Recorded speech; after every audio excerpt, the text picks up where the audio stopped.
கொரிய நாட்டின் மிக சிறந்த அழகியாக ஒரு பெண் தேர்ந்தெடுக்கப்பட்டாள். கோடிக்கணக்கான ரூபாய்கள் பரிசாக அவளுக்கு வழங்கப்பட்டன. ஆனால் ஒரு நாள் திடீரென்று அவள் மறைந்து போனாள். மாதங்கள் கடந்தன. ஒரு குறிப்பிட்ட ஹோட்டலில் அமெரிக்க ஐக்கிய நாட்டில் அவளை கண்டுபிடித்தார்கள்.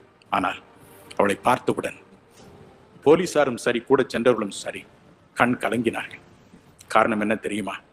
அவளுடைய தலையிலிருந்து உடல் முழுவதும் தீயினால் உண்டான காயங்கள்.